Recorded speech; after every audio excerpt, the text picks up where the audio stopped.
Hey, good morning from Circuit World and Blue Ridge, Georgia. I'm your host, BKP. That means if we're at Circuit World, it means it's Friday morning, and we have a great show lined up for you. At 8:05 this morning, we'll have Ask the Doc with Dr. William Whaley. Then at 8:45, right in that area, we'll have the All-Star Political Panel, Jane, Rick, and Bruce.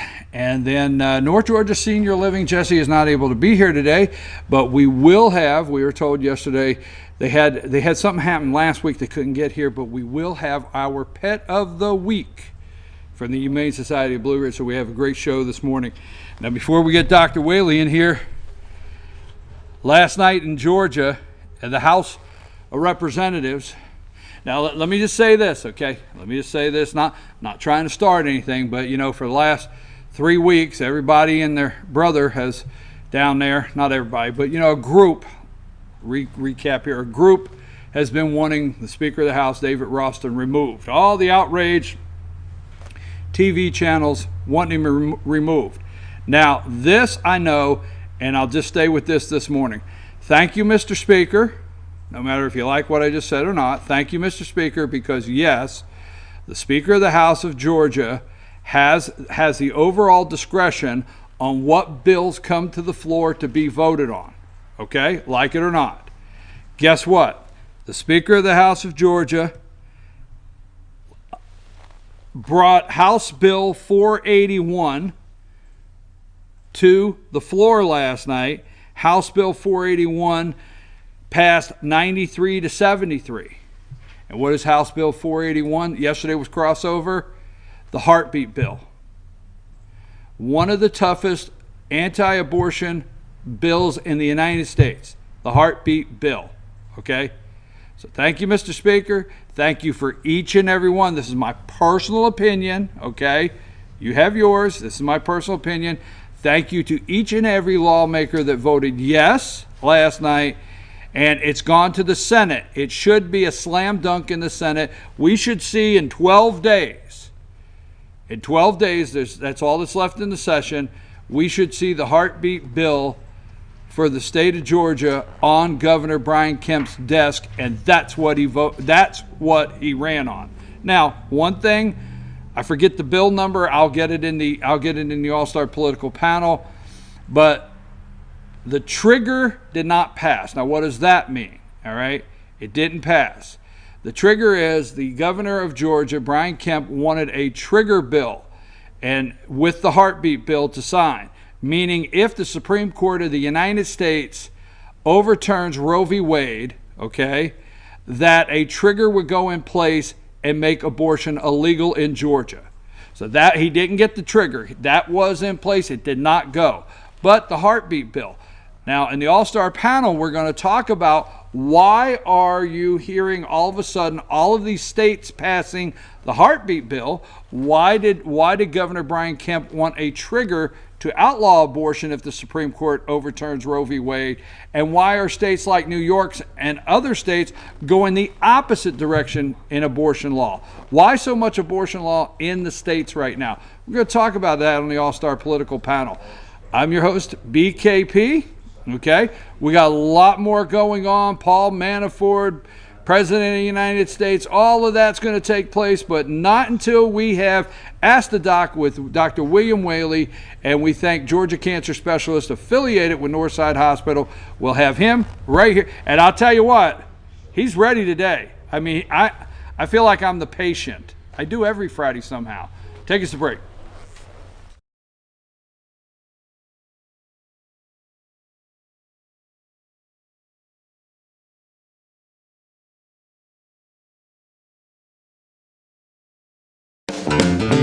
Ace is your healthful place for paint and home goods, tools, outdoor living, and lawn equipment. But did you know Ace Hardware of Blue Ridge is a little bit more?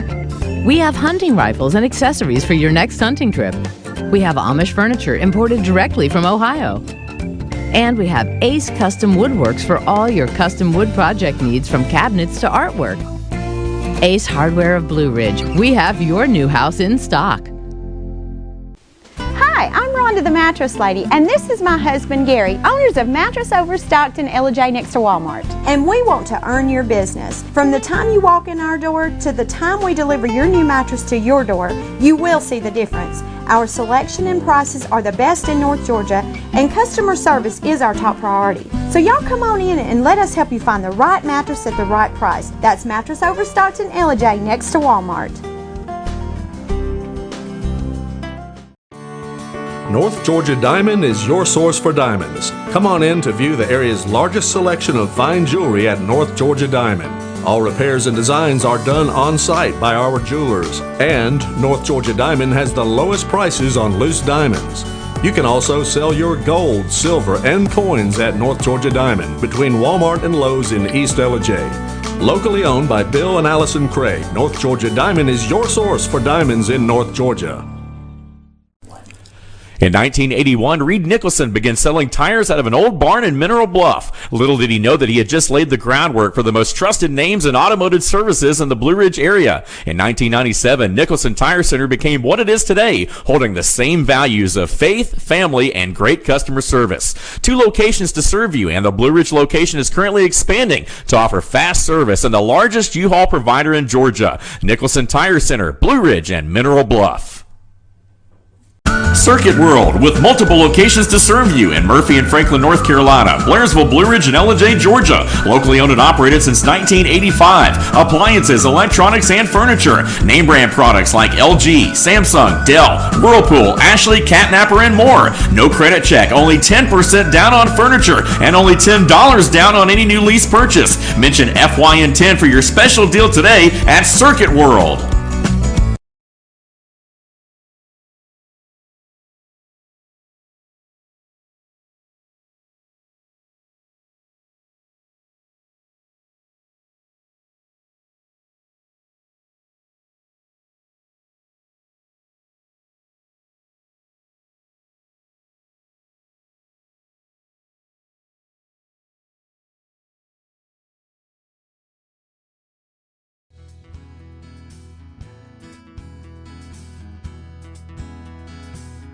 Hello, my name is Chad Watkins. I'm the manager at Larry's Body Shop.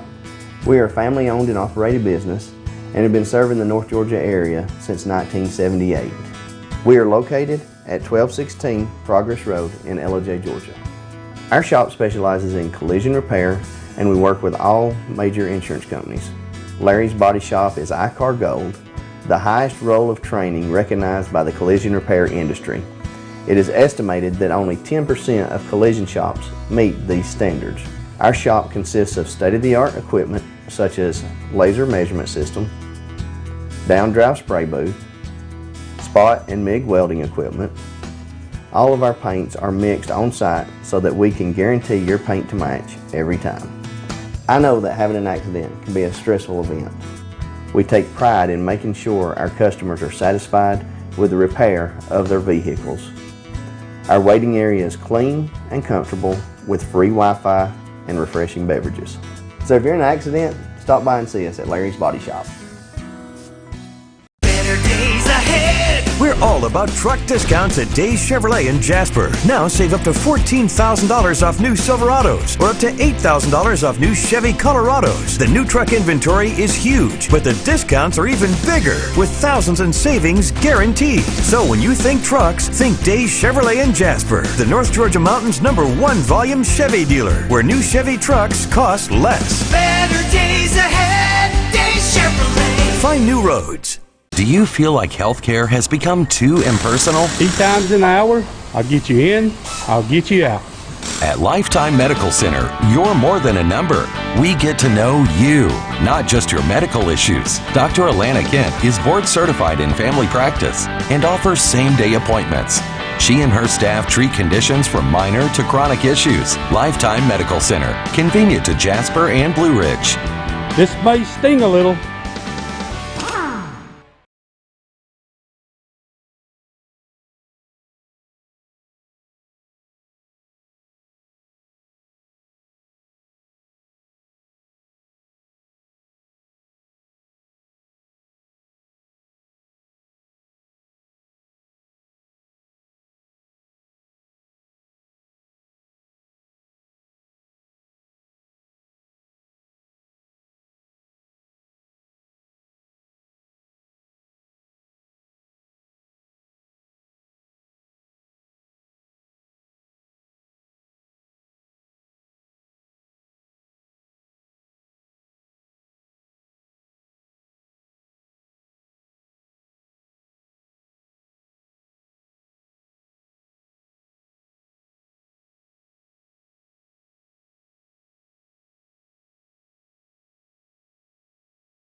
Hey, we're back, folks. I'm your host, BKP, and we are at Circuit World here in Blue Ridge, Georgia this morning, and I have Dr. William Whaley with us, and it's time for Ask the Doc from Georgia Cancer Research Center, affiliated with Northside Hospital. How are you this morning? I'm doing good. You know, we got costume changes. Look at him. Look at him. Okay, we had costume changes. You're wearing your leather jacket. You usually have a shirt. Right.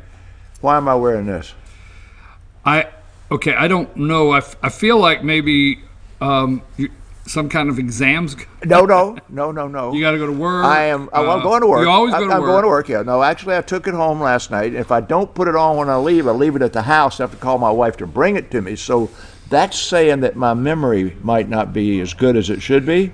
So this reminds me to wear it to work. Because one of our questions the concern today, I have is when it reminds you to go to work. Yeah, but where am I supposed to go? Oh, that's right. I remember now. Because one of our questions, comes up from a thing we discussed a week ago, which makes me think that the audience either was so impressed with the topic that they wanted an update, a bigger update, or I failed to put on the info good enough for it to sink in, because it's a follow-up question. And this way, there'll be more authority to it, and maybe it'll stick better. How's that? Well, that's good. All of the subjects at any time, we're so limited. There's always so much more or different things that we can discuss on the subjects, and I appreciate good. you. And let's go back and talk about Alex Trebek. Yes, I appreciate you doing the research. Dr. Whaley does the research. Even if it comes up as the same subject, he does the research. He brings everything about it. But I do want to go with that.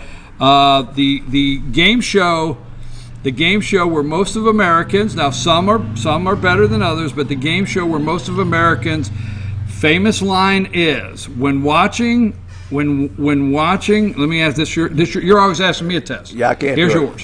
When watching Jeopardy, what is most Americans' famous line watching at home? What do they say the most? I have no idea. I knew that answer.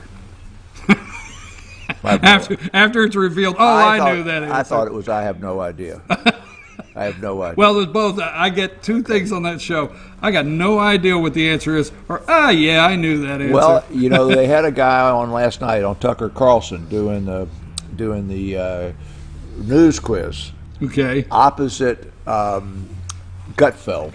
And this guy had won $400,000 and had done 18 wins in Alex Trebek. So he had him on there to honor Trebek, which was good. And Gutfeld beat him. Actually, and Gutfeld beat him because that guy knows everything there is to know about stuff, but not what happened this week in the news. So you know what happened this week in the news, although you may not know what the first king of Greece was. So exactly, it's okay not to know Jeopardy answers. But our talking about Alex Trebek, he came out this week on his program, announced that he has stage 4 pancreatic cancer. Yeah. And said he's going to continue to work and he's going to fight it and has all the right attitude, towards it. And he came out and he knows people watch him, so he shared a very personal thing in his life with you and I. But kindly tell us what did he actually tell us as his audience? 90% of pancreatic cancer is diagnosed in stage 4. There's no PSA test, no mammogram, no colonoscopy for early diagnosis. It used to be that the average survival of a patient with pancreatic cancer was 6 weeks to 6 months from the time of diagnosis, even if you had surgery.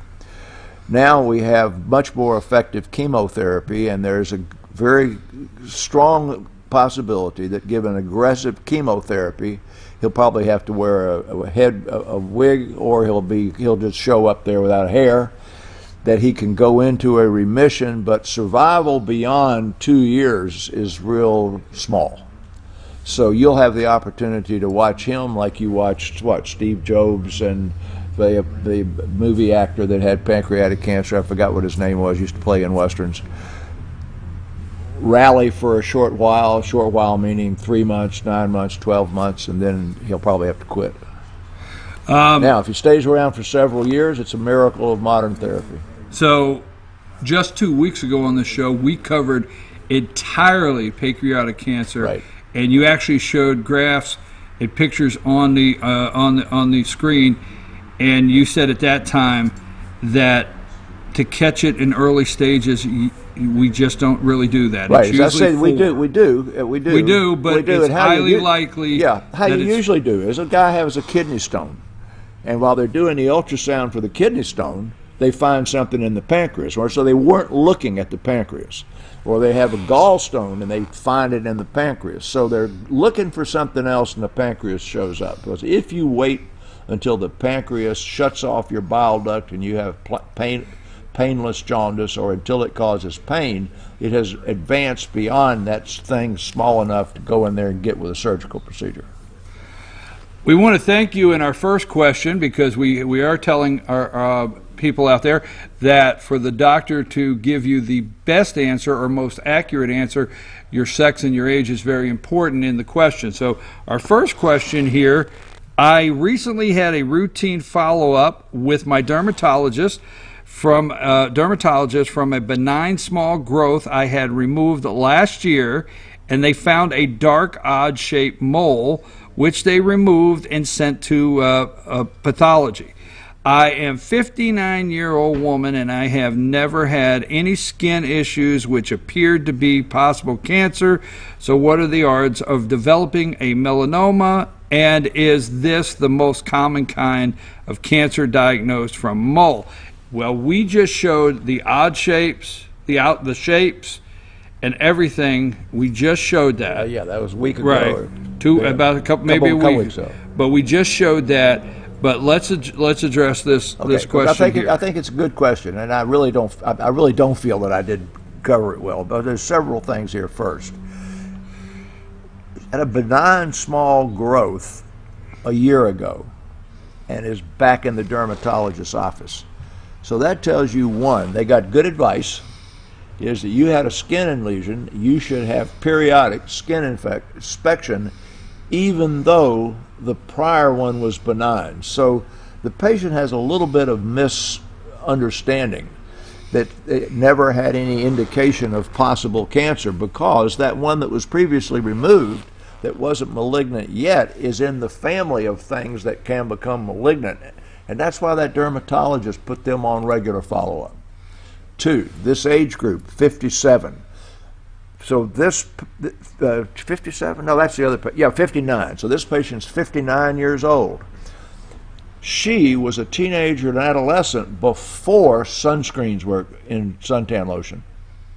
So she's in the South. We're going to make the assumption she was out in the sun with everybody else, putting baby oil and iodine on there to accentuate the sun, and so she really has risk for the development of melanoma because she was an adolescent and young adult living the normal lifestyle. She was in the sun before sunscreens were on there. What they were trying to do then was turn the color of this thing instead of staying white, protecting their skin. So the risk of developing melanoma is significant. Okay, show the first one.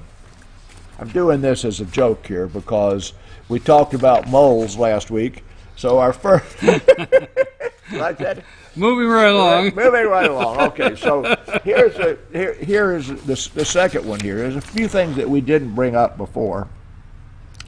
And this one right, you see the little thing, ugly duckling. So we didn't talk about ugly duckling last time.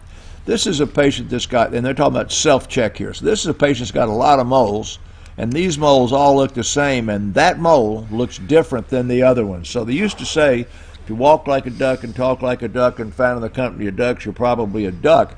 But that one right there might not be a duck, so that gets you into the doctor's office. And they would not look at that and say that it looks like this. Remember the melanomas where they had the irregular surface and it had multiple borders, colons, irregular borders. Yes. Yeah, okay, so we'll put that one away. But that basically there's a lesion on the skin. It is different from my other lesions, so even if it's not ulcerating or changing and it's looking different, you got to go see the doctor. All right, now we're back to this. Is this the most common type of cancer diagnosed from a mole is the end of the question. So yes, moles become melanomas. The ugly duckling, which is what she probably had removed before, was an actinic keratosis. That is a non-malignant, and there are 10 actinic keratoses. If you got your glasses on, There are 10 of them right there. You see that? See all those? Mm-hmm. You remember you go to the doctor, they'll Right. with that stuff, and it blisters up and it freezes them. So that's probably what she had removed a couple of years ago. But sitting right above it, it says basal cell carcinoma. Right to the left of it, it says squamous cell carcinoma. Those are the things that develop from actinic keratosis. That's why the dermatologist had her come back. So, what was found there that was different from these was a mole. This we are going to hope comes out to be what's called a dysplastic nevus. You'll remember we talked about that. That's a typical mole that's not a melanoma, and they're going to be in and out of that doctor's office every 6 months, every 3 months, or every year. So we'll go to this last one here before we run out of time talking about other stuff. And that's, got that graph? It is absolutely true that there is melanoma is on the rise in terms of diagnosis. It's on the rise in terms of diagnosis primarily because beginning, let's say, in the 1940s, leisure time for young people and adolescents began to rise. But in the 40s, 30s, 50s, young people, listen to me, mama, listen to me, daddy, young people worked. They went to school, they came home, they worked around the farm, they worked around the house, they had the job at the filling station. They didn't go out by the pool and lie down like that. I was talking to somebody the other day. They pulled the string on the lawnmower. All right, pull some string on the lawnmower. Don't want you to forget that one. That's right. And up here in this part of the woods, one in my category in there. That's right. I cut grass, but Yeah. up here in this part of the country, if you talk to these older people, they actually work year round. You know, in school breaks where they could go out and farm. They could harvest in the spring and plant in the fall, or what's the other way around? Right. Plant in the spring and harvest in the fall, and then the summer break was. I mean, that wasn't. They didn't go on vacation. If they went to vacation, they went over to Savannah for 3 days with their daddy in the truck, and the rest of the time they worked. So anyhow, now there's all this leisure. Those people are now in their 50s, 60s, and 70s. They've been out in the sun too much, and so if you look at this chart has ages, so that you don't start seeing melanomas at any great age. They won't be able to read this, but where that thing begins to peak up, it peaks up at age 55 to 59. What'd she say she was? 59. Right. So the question was asked, like they set this up, wasn't it? But asked by a 59-year-old woman who's right there on that point of the graph where, bang, that thing's rising like a rocket. So one, what we've learned from this question is, and lastly, she left one thing out. She didn't tell us what the pathology report was. It may be she's still waiting for the pathology report to return. One, the doctor did the right thing a year ago when he had her come back. Two, the mole is going to be different. Yes, that melanoma is the most common thing that comes out of the moles, but it's not the most common thing he's going to find over time as he treats you. And lastly, she was 59 years old when she asked the question, and the incidence of melanoma diagnosis starts rising like a rocket at age 59. So it was a good question. Well, you know, and I think what was important in that question is we got the timeline. Something that happened, didn't she? Right, Yeah. 49 years old and the sex. 59. So she did a better job than some of the other questions we've had asked. Absolutely. They didn't give us the Absolutely. age. They didn't give us a history. The only thing she left out was the path report, and I've got the feeling she's sitting around waiting for the path report. Well, somebody's listening because the next question we have an age and a female. So you ready for that one? Yeah, sure. Okay. I am a 47-year-old. First of all, let me say this. Thank you very much. I want to thank Georgia Cancer Research Center, affiliated with Northside Hospital, bringing us this segment this morning. I am a 47-year-old female. I have never suffered from arthritis or had any broken bones. I exercise by walking, and I'm not overweight. Lately, I've started experiencing very sharp pain in my ankle when I am walking. These are sudden and sharp pains which prevent me from putting my entire weight down. The pain is intense and random and only happens when I am walking, never when I am sitting. I have experienced pain in my knee as well, but only if I try to squat onto the floor. This is a sign of some sort of joint disease. What say you, doctor? Yes. 47, but not overweight. Yeah, anything else? Well, yes, that's joint disease. No doubt about that. All right, okay, let's begin because it's kind of interesting. Number one, we know this is a fit, normal body weight walker. She's trying to do the right thing, right? Okay. Not overweight, 47 years old, fit. And she fit and she walks. Okay, let's go show that first one. I'm gonna forgive them because everything that's around the ankle isn't a joint problem. Okay, so the first thing that I've got shown up there is the common things that happen in the foot and ankle that a person would say, oh, this is my ankle. The real common thing that would hurt with walking there, you see Achilles tendonitis right there? Yes. All right, so this big old muscle right there, that's your calf muscle, gastrocnemius muscle for you medical people that are watching. It just, if you watch, it just tapers down. That up there you'd call gristle. So that gristle in the muscle just tapers down, and when it loses the muscle, it becomes the tendon, okay? And then the tendon inserts on the back of the heel. So you've heard of people that talk about having Achilles tendonitis or heel spurs or whatever. These are all not part of the ankle. They're part of the supporting apparatus that works the ankle, and their pain in that location will be quite common. Now, the joint itself is those bones that you see right there. So if you had arthritis of the bone, that really wouldn't, you would wake up in the morning and you would actually probably have pain in that would get better as you walk. Now let's go over to that next picture here, because we're staying away from the knee for a minute. Now, if you look at this one, the black spot we've got sitting right there is sitting on the medial malleolus, or this tibial bone. The ankle, as I just showed over there, is got two bones that do like that, and then the foot works in here. Well, the one on the outside is the fibula, and you hear these football players and basketball players that break their fibula and are back playing ball in a week or two, because that's that little bitty thin bone. They can go in there and run a screw through there, and the guy can go back to playing. High ankle sprain's another way of looking at that. But if you've got something on the inside with that, that's a big bone. It takes you a long time. So pain in that area right there would be much more functional, less likely to be temporary. Like, see, Achilles tendonitis, heel spurs, and everything else, in 500 years, who's going to know the difference? They are going to get better over the next 6 weeks or so if you rest them, do ice, do heat, take your Motrin or ibuprofen or whatever.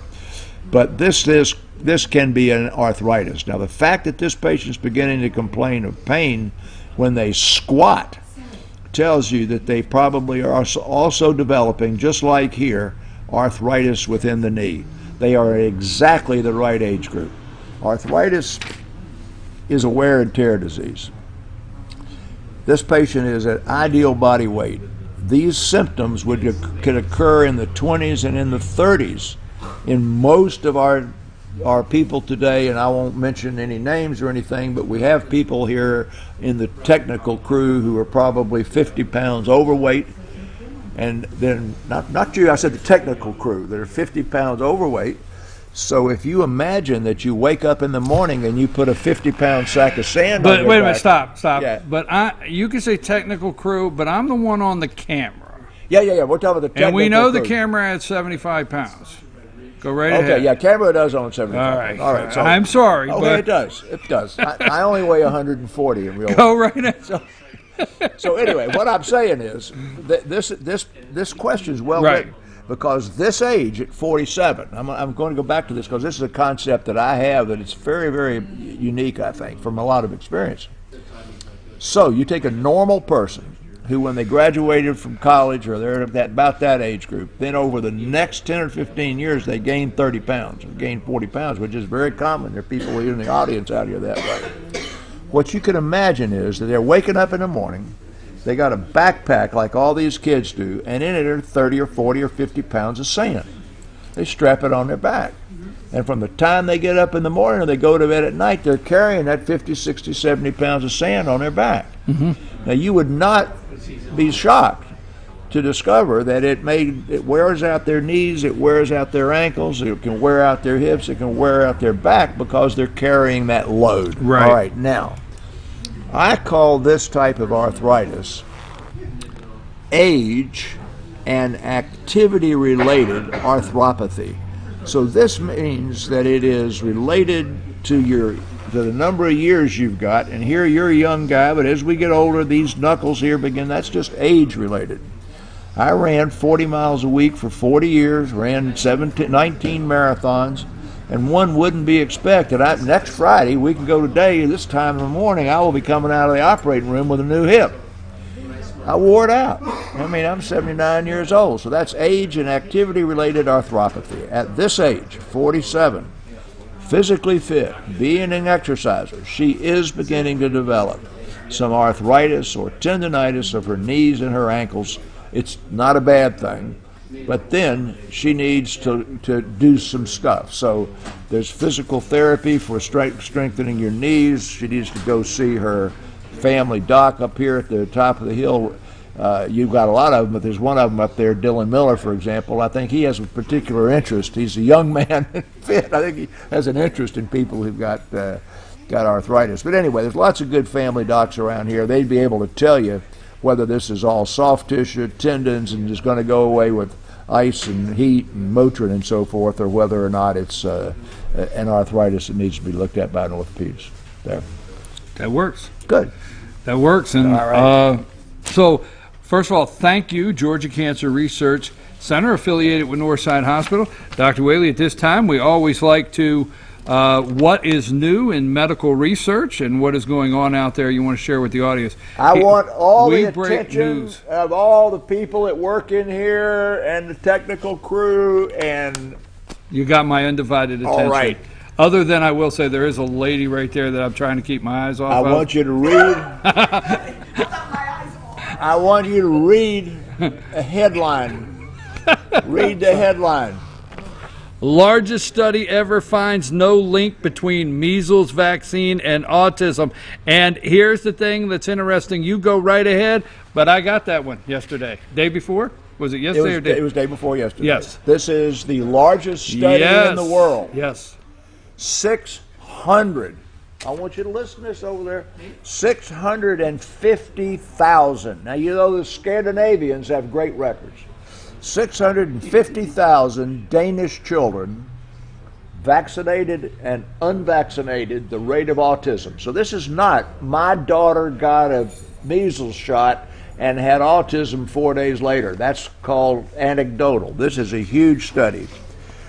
They not only there was no difference, but they then pulled out the people who have high risk of autism by a study because they have a family member with autism, or they have a family member, parent with hyperactivity syndrome, or one of those things that would be expected in that family to have a greater incidence of autism, and in the vaccinated versus unvaccinated, no increase.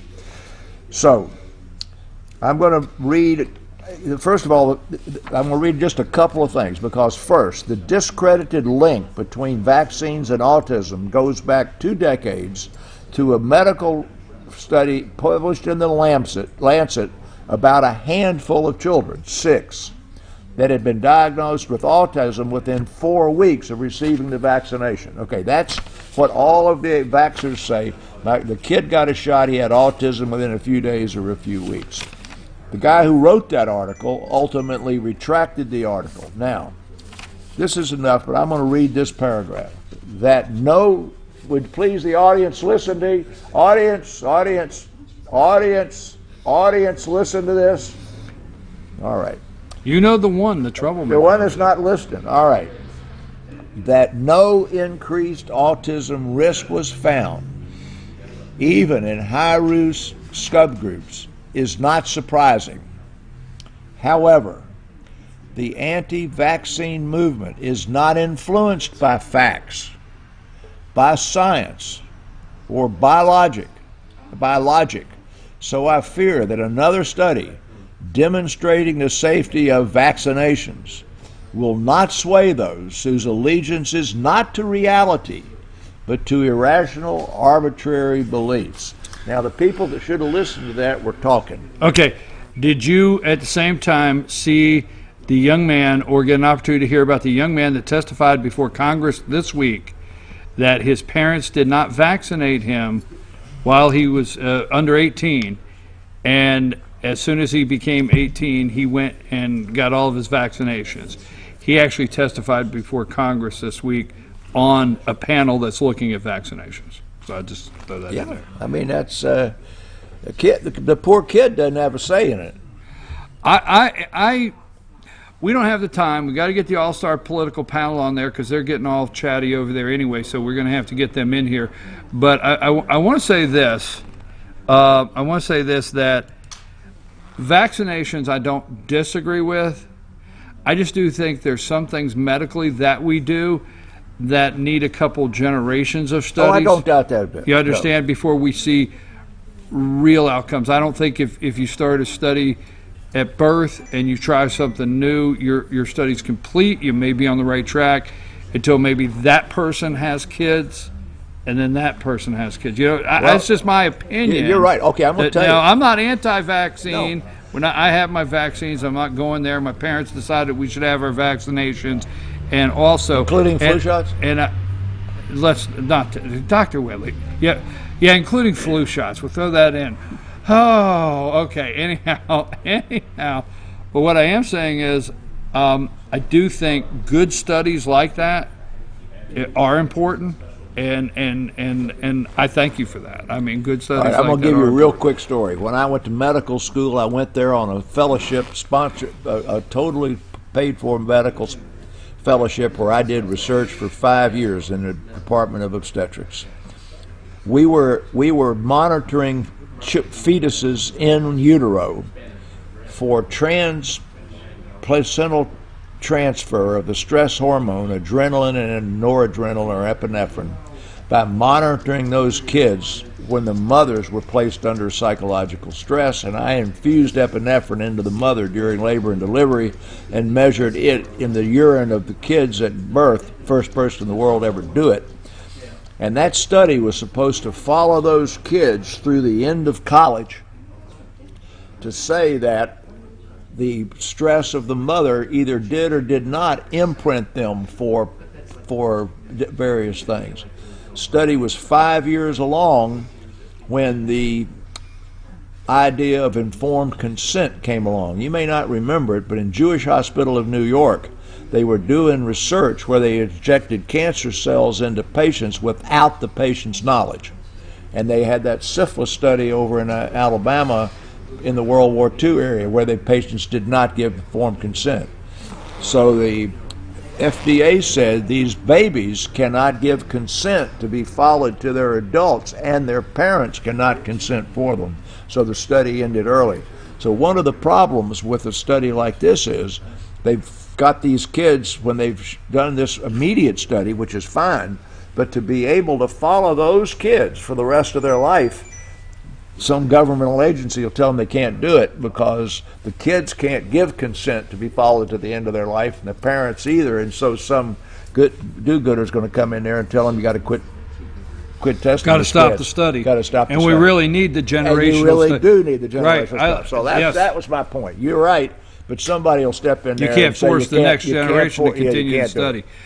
I'm your host, BKP. We want to thank Georgia Cancer Specialists affiliated with Northside Hospital for this segment. Thank Dr. William Whaley for working on these questions and bringing all this information. Now, if you have a question for the doctor, you send it to info, I-N-F-O, at fetchernews.com. Put in the subject line, Ask the Doc, and we will get it to him and get it on the show. Also, as we said, give Dr. Whaley details, sex, age, details on your medical question, and that way he can actually zero down and focus a little closer to the question and get you the answers you hear only on this kind of show. Again, if you'd also like to watch these segments and send them to your friends, and if you'd like to hear about, you're an Alex Trebek fan and what is stage 4 pancreatic cancer, we have an entire video that details that if you'd like to go back. And how do you find that?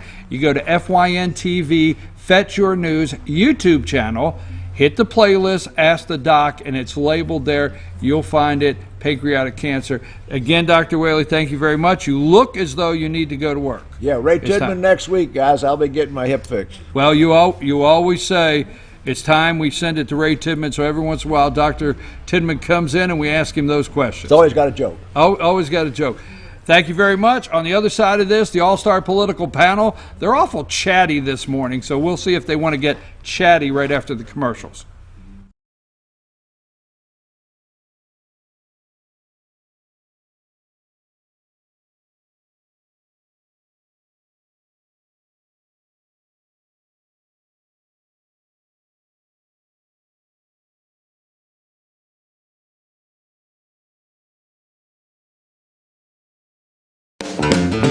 Ace is your healthful place for paint and home goods, tools, outdoor living, and lawn equipment. But did you know Ace Hardware of Blue Ridge is a little bit more? We have hunting rifles and accessories for your next hunting trip. We have Amish furniture imported directly from Ohio. And we have Ace Custom Woodworks for all your custom wood project needs, from cabinets to artwork. Ace Hardware of Blue Ridge. We have your new house in stock.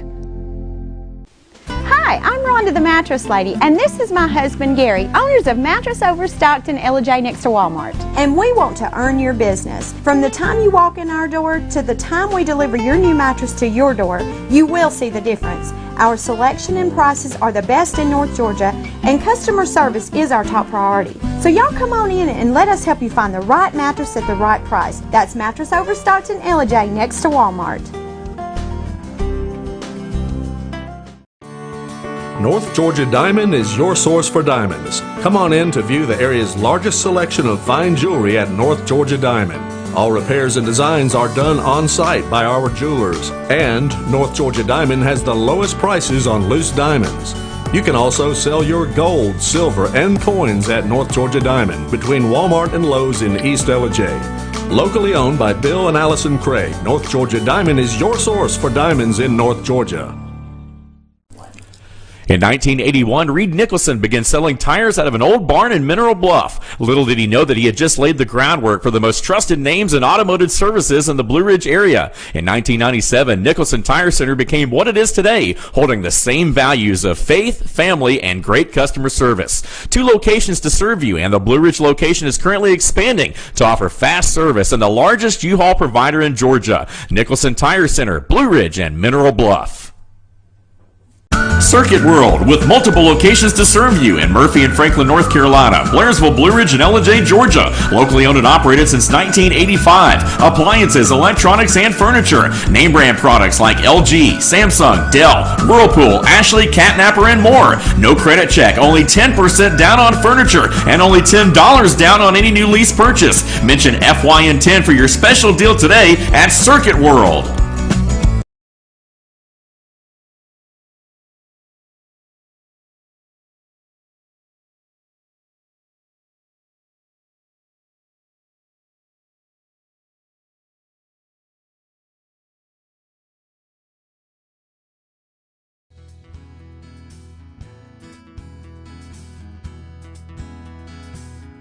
Hello, my name is Chad Watkins. I'm the manager at Larry's Body Shop.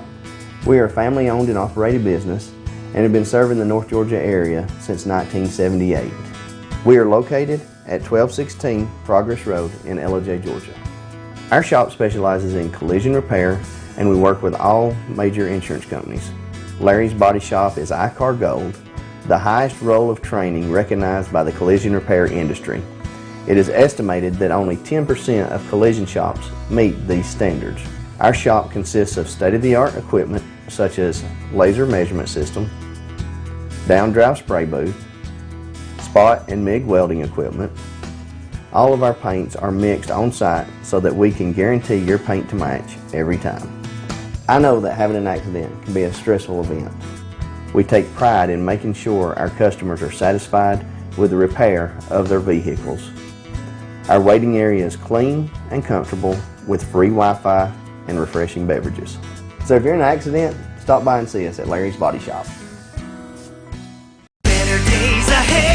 We're all about truck discounts at Days Chevrolet in Jasper. Now save up to $14,000 off new Silverados or up to $8,000 off new Chevy Colorados. The new truck inventory is huge, but the discounts are even bigger with thousands in savings guaranteed. So when you think trucks, think Days Chevrolet in Jasper, the North Georgia Mountain's #1 volume Chevy dealer, where new Chevy trucks cost less. Better days ahead. Days Chevrolet. Find new roads. Do you feel like healthcare has become too impersonal? 8 times an hour, I'll get you in, I'll get you out. At Lifetime Medical Center, you're more than a number. We get to know you, not just your medical issues. Dr. Alana Kent is board certified in family practice and offers same-day appointments. She and her staff treat conditions from minor to chronic issues. Lifetime Medical Center, convenient to Jasper and Blue Ridge. This may sting a little.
Hey folks, we're back. We're at Circuit World here in Blue Ridge, Georgia. Friday morning, it's time for the All-Star Political Panel.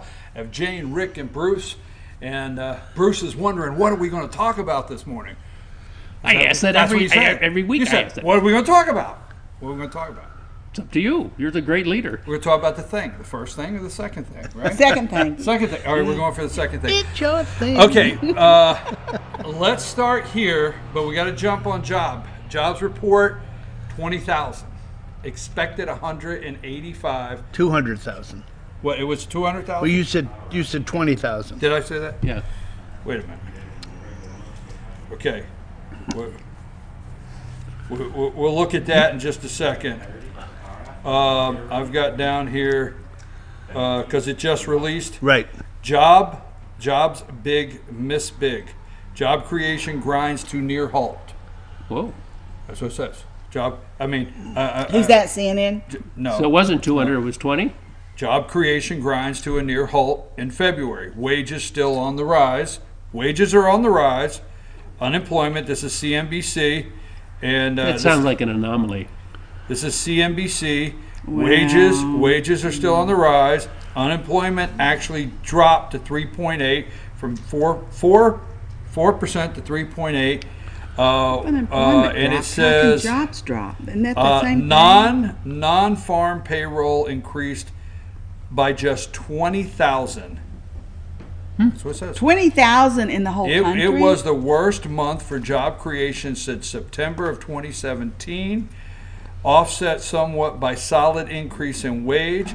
The month fell short of the relatively modest expectations of 180,000 from economists. Okay, so two things. Yes. One is Trump just had his big thing with Ivanka about creating education and jobs and blah, blah, blah. It's going to be fabulous. Number two, Amazon bought Whole Foods, so Amazon said every employee gets $15 an hour. But they cut their hours. But they... Oh, I'm sorry.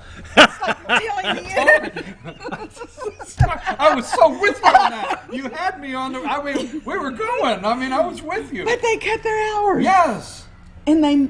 I thought at first. He said at first, they cut their hours. I now have you looking right into the camera. I mean, now that I'm a pro... I thought at first... You're a what? A professional. Yeah, right. Thank you for... Here comes more fodder for the impeachment run. Stop. Everybody relax. I have no concern over the job number, period, okay? No concern over it. My interest is how are they going to spin it? What are they calling it? So forth. We have to, when I say accept, you have to accept something so you can figure out what to do about it, okay? And I have said this is going to get, I said this week on my show, the next thing they have to do, the only way they can crack this 43% is push the economy down. Exactly. Right? How many times I said that was my point. Week? They got to push the economy down, They're and trying. That's what they're doing. They're doing the central everything bank's else. helping too. Yes, because this week, if you look at this, they tie things together. You know, I get on here, and it's not conspiracy theory. I paint it every day. It is the deep state media, the Central Bank of Atlanta, Central Bank of New York have released articles in the past week with low expectations, made basically expectations down to zero growth, okay, in this quarter. Europe's in, right? Yeah. And they did that 3-4 days ago, and they're starting to lay that groundwork. They can't crack the 43%. They don't know what to do. And no matter what happens to Trump, no matter how many hours Cohen testifies, no matter what they say, they can't get their polling down under 43% on this president. It's just, it's like Teflon. He's a Teflon Don. It is sliding off of him, no matter what it is. So they got to get this, they got to get his poll numbers in the 30s. And I mean low 30s like Nixon is what they want. They wanted 30, 25. The only thing I feel they have recourse to do is try to crash the economy, and I think they will. I'm sorry, what's you want to? I'll do a rabbit hole first. Y'all say something. You go. Talk too much. You got a rabbit hole? I got a rabbit hole. Go for it. So the theory is that Trump realizes what's happening. He is trying to get rid of the Fed. That's a big rabbit hole. He's trying. I mean, everyone else has gotten killed that tried to audit the threat. I agree. Okay, I agree with you. So I'm here's with you. how he's trying to do it. They were going to raise interest rates to crash, but he persuaded them for some reason not to. They said the reason why is because it would be obvious that's what they're doing, so they're waiting to 220. But China's buying gold like crazy. Russia's buying gold like crazy, and I don't know, 13 states in America you can now use metals as tender, and so they're going to reset the economy. They are. And it's going to be really big. It's going to be painful. I think we ought to buy more gold if you can. It's only $12 or $14. And you need to buy more gold, and you need to bury it in the ground. That would be $1,200. Yeah. Wait a minute. Are you you're not about to say, because you cannot come on here and do a pitch. You're not about to say, no, I don't sell anything. You're not about to say call I do have Roslyn a bracelet I can Capital. sell. Are you about to say call Roslyn Capital today? No, but if you believe the scuttlebutt, I don't disagree with you. Trump knows what he's doing, but it's going to be painful. Get ready. I'm not sure. What say you on the rash? She opened the rash. What say you? I agree with her. We've been talking about this for a long time. Went down at whatever. That gold is. Trump's position is we still need to have a currency that's backed by something. because otherwise we're going to be another Venezuela. We just So keep not a printing fiat money. We're going to be pasting What? our Not walls. a fiat currency. Not a fiat currency. Paper our walls with $100 Right. bills. So if we go back to the gold standard, then the gold price is going to have to be reset. Right. And that's the money's gotta and that's change. been out there for quite a while. That's been out there ever since he came into office. You know, the one thing I want to get here, because there's one Friday of the week in the month that we're always live when the jobs report comes out. We're always live. We either can do it in the end of the show, but we're here. And last time the jobs report came out, it beat expectations. We were able to bring it live when it happened.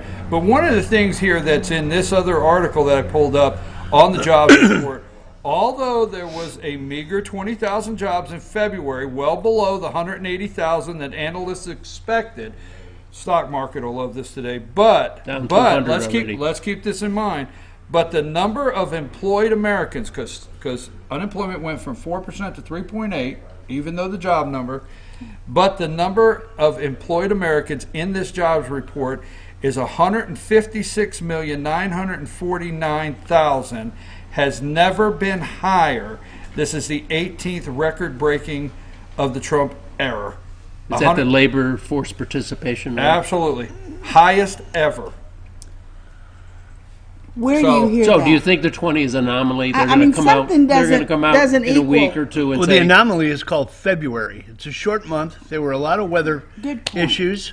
There were, there were some significant. You are. He is, This guy, we're he is brilliant. so correct. I'm telling you, I just can't take that statement right there. I mean, pretty it good. is. I mean, I'm Phil right there. Listen. No, we gotta no. feel him. Here is the thing I was going with. You remember in February or something, if there was a blizzard somewhere and the airports were shut down, the media would do the job reports coinciding for Obama the weather. Well, remember in February, 19 of the 28 days, there was a shutdown here and a shutdown here, and it brought commerce to a screeching halt in February. So we understand. Remember that? They Absolutely. would always do his job numbers with an editorial, Yep. right? Yep. They Oh, would all- because they this would all- is why. Obama. Excuse, Yes. excuse. They would be Yes, running yes, yes, cover yes. constantly. Oh, yeah. You know what you Running will cover. not hear probably in this jobs report is that in February, that minus temperatures in Chicago and the Northeast, even here, that brought the whole top of this country to a screeching halt. We for lost about how many people in a 5 tornado days. in Alabama? I mean, We've there's- had devastating rains throughout. HAAR. Wait a minute, Yeah, wait a there minute, you wait a minute. You're teetering on climate change. Teetering, I jumped Yes. right in the gully. I'm not you teetering. you get one Climate rabbit hole to change. go down a show. You use your rabbit hole. Okay. We need a graphic. Jane, it's now time for Jane in the rabbit hole. That sounds good to me. Hey, I think that's brilliant. Yeah, I understand. Okay, let's was get off the really job report for a minute, because let's get on something that we spent almost an entire segment last week on. Hey, congratulations to the unborn. Let's go there first. yeah, you guys did. 481 House, I think it is. My computer's 481. off. 481 passed the floor. Now, I want to say this. I want to say it again. I said it at 8 o'clock this morning. I'm not trying to change the subject matter, but for the last 3 weeks, there's been a group, okay, that have been bent, and the only thing that would satisfy them is David Ralston, House Speaker David Ralston, to be removed, okay? Now, let's think about if the coup that they planned, if it would have worked. Now, I'm not taking a side, I'm leaving that alone, but let's say it worked. Would there be so much chaos in this session with putting a new speaker in place, the bill's on the floor? Would there be so much chaos that a lot of good legislation would not have passed? You think it's a More than plan? likely. You think it's You know a what I'm plan? saying? Yeah. No, I'm just saying. And there's no question. So I think their timing for wanting the speaker out. Now, if they want the speaker out, I mean, it's freedom of speech, freedom of what they want to do. If they want him out, I think the timing was off. That was my thing, okay? And not whether to get involved, whether he stays or goes. But that being said, the Speaker of the House of Georgia actually he is the one that brings legislation to the floor. You introduce legislation, but the Big. legislation that comes to the floor for a vote, he does have final authority to bring that to the floor. In the House. In the House. Yeah. In the House of Representatives, Right. Georgia House of Gets Representatives. it going. The Speaker of the House brought 481 to the floor. And for all other reasons, I understand the faults you feel he has. You have every right to feel those faults are there. But last night, Georgia House Speaker David Ralston brought 481 to the floor. It passed. We talked about that when we were with him in his office. Yes. And you questioned whether it would pass or not because of the time. Remember, that bill was not presented Till late. till When we late were in the there. session. Right. And he said, yeah, I think we've still got time. And he also said, I think we've got time to change the parameters around as to how his Legislative leave. legislative Right, the leave. parameters of Right. how Those that were the works. two that he was highlighting, as I Well, recall. Well, I will say, though, the 481, for those out there, the heartbeat bill. Now it's gone to the Senate. I hate It's a to call it slam dunk like- in it's the a slam Senate. dunk in the Senate, okay? This thing's going to end up on Governor Brian Kemp's desk. And you know what I like is I know the governor went all around the state and did interviews. And I understand he was asked this question multiple times. But I have video because when the governor came out the other day, it really made me feel good. When he came out the other day and he said, I promised in my campaign that I would sign the toughest anti-abortion legislation in America if it came to my desk. You know what? I have video of him being with me and asking him about the heartbeat bill. And I asked him when he was a candidate about the heartbeat bill, and I've got video where he said, yes, I will sign it, and I plan to sign, if it comes to my desk, the strongest anti-abortion legislation in America. Remember exactly what he said? He said, bring it. Bring it. Right. Yep. It's your dad. And that I want to say, I appreciate that. 481 has passed. The Democrats got up and turned their backs. Really? Uh-huh. Really? They got up and turned their All backs. of them, or just the ones who were against it?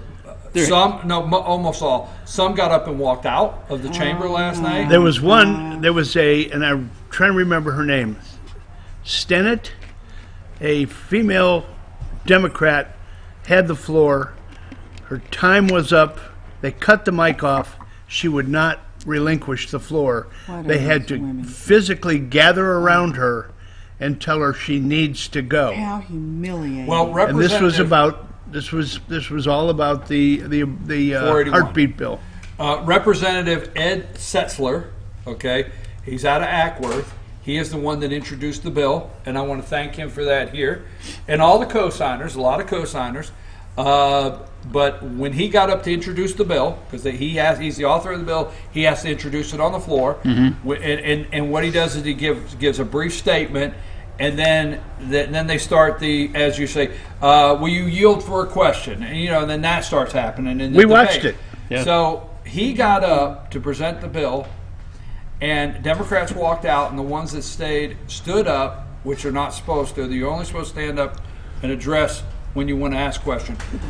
They stood up, turned their backs, and the Speaker of the House, he reprimanded them on House rules last night. He did. It's on a quote. He reprimanded them, and he said he'll deal with them later.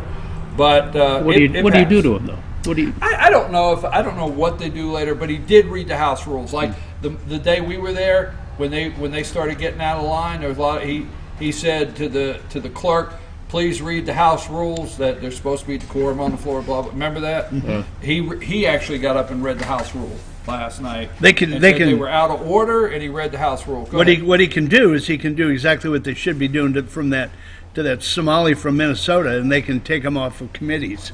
Yes, I mean that's what ends that up hurts happening. them. Yeah. When they're relieved of committee good duties. thing. Yeah, Is- that could be what could happen. Is Yeah. your question? He's 100% right. They can be pulled from committees. So effectively, what does a heartbeat bill mean? Okay, the heartbeat bill means in Georgia that when a doctor, and it's written in the bill 6 weeks, but when a doctor detects a heartbeat, no longer can have an abortion in the state of Georgia. It drops it from 20 weeks to the first Pretty audible. quickly.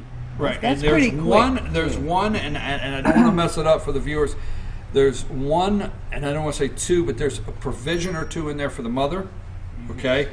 but realistically, it mirrors what Missouri did.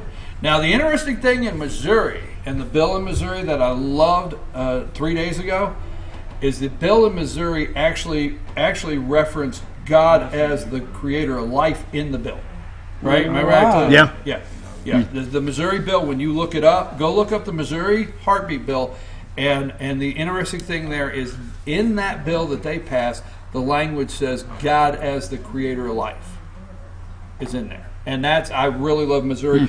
But, so the heartbeat bill, now the one that did not make it, which I wish, and I forget the number, is the trigger, what they call the trigger. And that is what Governor Brian Kemp wanted on his desk. What is that? Tell me what that All right, is. well, we're going to talk about that because it's going to go into the next thing I want to talk about with abortion. The trigger was if he wanted a trigger bill on his desk to sign that if the Supreme Court overturns Roe v. Wade, then automatically the state of Georgia would outlaw abortion entirely. Okay? Yeah. And it would hinge One on begets the other. It would hinge on the Supreme Court's decision. He did not get that. I wish he would have got that trigger, but he did not. We did get the heartbeat bill. Now, why? Let's go there and let's open it up for our friends at home. Why all of a sudden are some states coming up with the heartbeat bill out of a lack of better, which means 6 weeks. It's basically almost getting rid of abortion.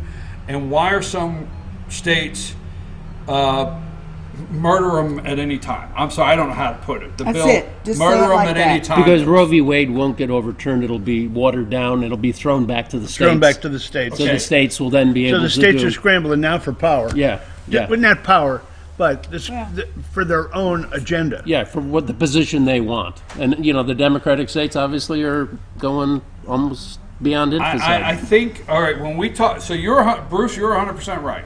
The Supreme Court, the states are smelling out that the Supreme Court is going to do something on Roe v. Wade. Yeah. Now, I don't have time to go into it, but if you go back into Bob Casey, Pennsylvania, and Planned Parenthood, if you go back to that, going to the Supreme Court, there's not been a lot of cases that really went to the Supreme Court that challenged Roe v. Wade to be overturned. All right? Right. You can start looking at Justice Sandra Day O'Connor's discussion in the Pennsylvania case, but nothing really came to overturn Roe v. Wade at this point.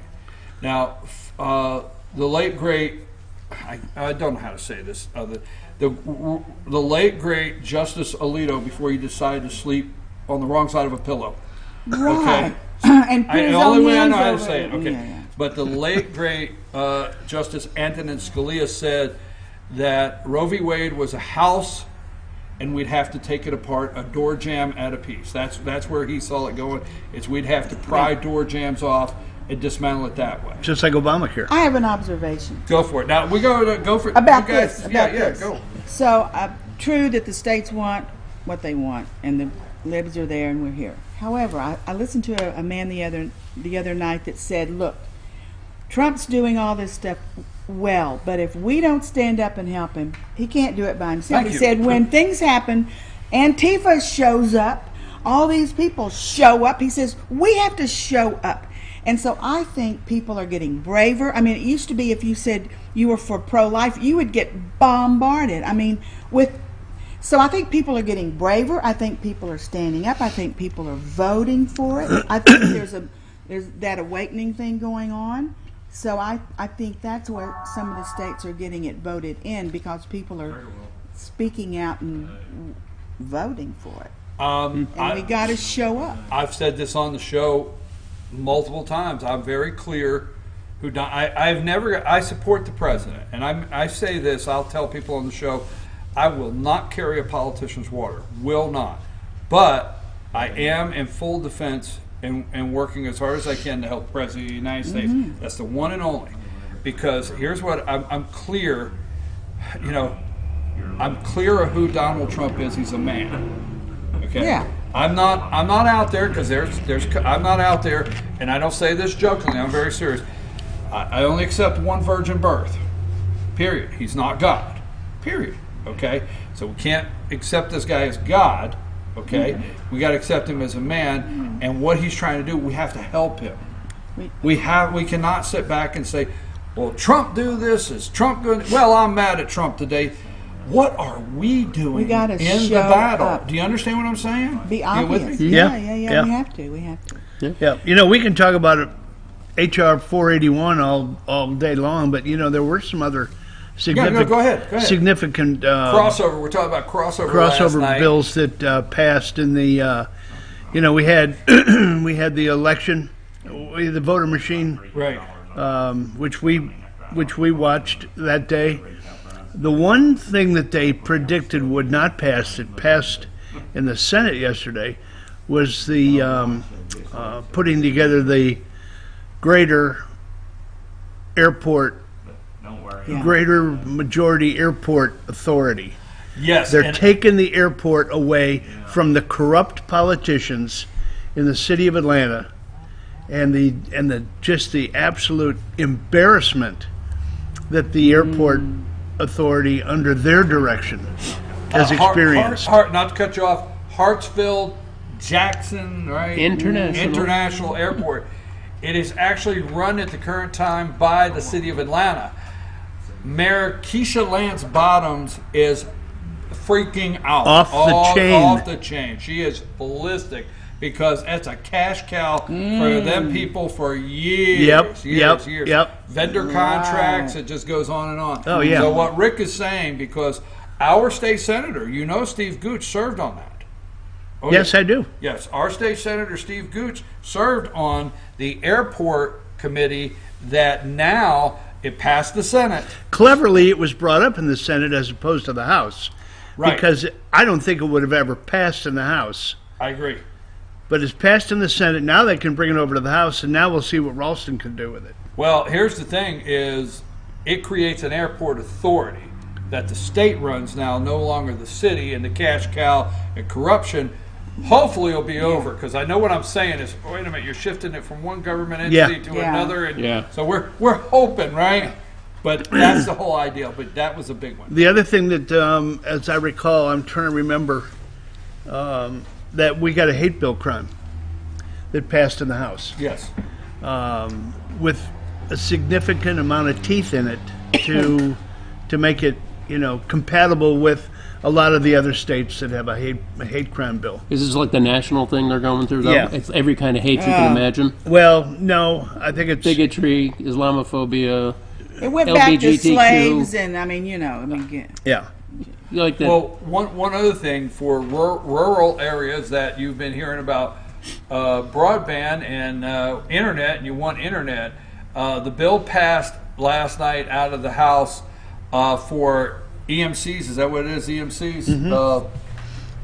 Electric Management Cooperatives, right? Yep. Your EMC now can get into the internet business. So, got to wait for the governor to sign it. A lot of times, the bills that are signed don't go into effect till July. Okay, that's mid-year, and so they don't go into effect in July. Now, the governor can sign them, and they can be in effect 24 hours later. But that bill right there, hopefully, will go to the Senate. The Senate and the House both have a bill. Gooch has a bill. I think I'm wrong. I think he's going to get upset. Gooch's bill is the one that passed last night in the Senate, I think, where EMCs, yes, State Senator Steve Gooch. But your EMC now can get into the internet business, just like Blue Ridge EMC up here in Blairsville. And let me tell you something, right to their houses, they're in the business. They got fiber. They got high speed right to their houses. Don't matter where you live in Union County, Towns County, they got fiber. I have it so that means firsthand. Tri-State is going to compete with ETC? They can. great. I have it firsthand from one of the engineers at Tri-State that they were just waiting, and they are prepared. They're going to hop on it. I have asked multiple times. I've asked multiple times the Speaker of the House, publicly and privately in conversations, and State Senator Steve Gooch, and I've said we are tired of hearing internet in rural areas. We have to have something. So this is a bold step that EMCs can now provide internet. Is it expected they're going to be much cheaper than like the ETCs and the dishes of the world? Quality. Where quality is one thing, but price is the other thing. Well, the one thing is getting high speed to your house, high speed to your business. That current providers, and maybe your current providers, will step up the quality, hopefully to keep EMCs from wanting to get in. So I think EMCs do not have to; they have the right. So if your current provider out there, wherever you're watching, they may step it up and say, "We need to do X." To make sure they don't decide to get in. So I think it could be a win-win all the way around on EMCs, and internet. I think anything else I didn't. I know that there were some lobby efforts for legalizing horse racing, but I don't know if that made it or not.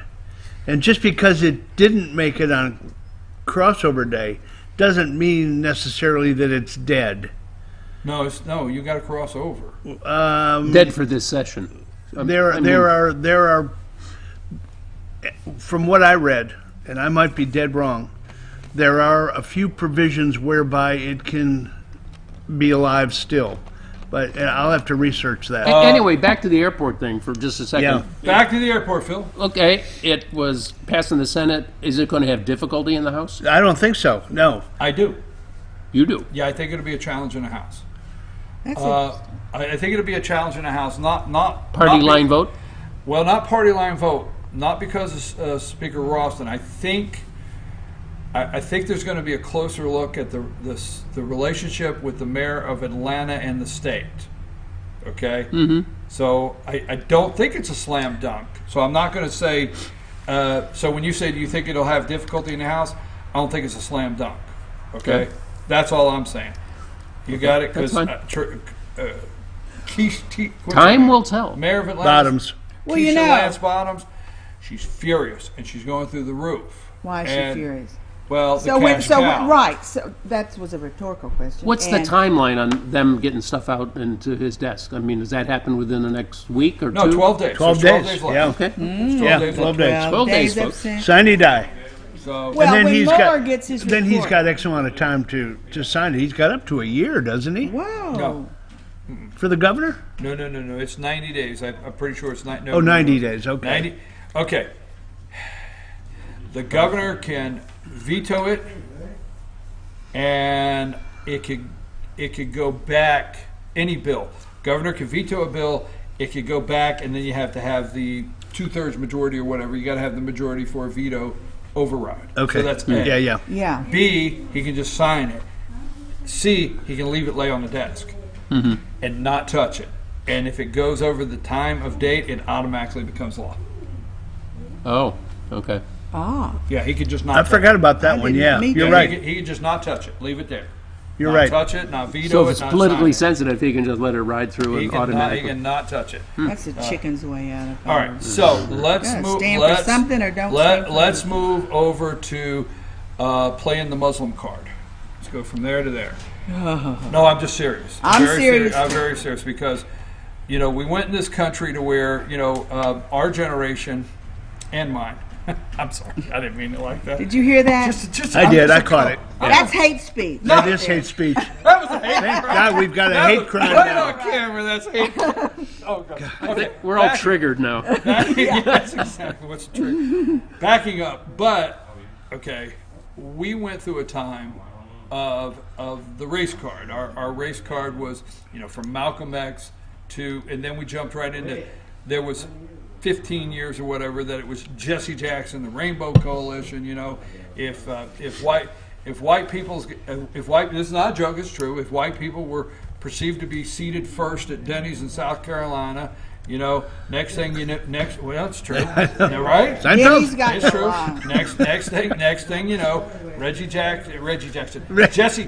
Jackson, Yeah. Jesse, not Reggie. He's The Rainbow Push Coalition. Yeah, exactly. Jesse Jackson shows up. Okay, Rainbow Coalition, NAACP. So your corporation was forced to spend a lot of money and support the Rainbow Coalition, which you and we study that. We know how much money was pushed over to.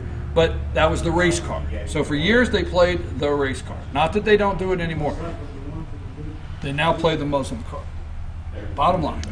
I can give you a perfect example in Atlanta of how that happened to a really good restaurant.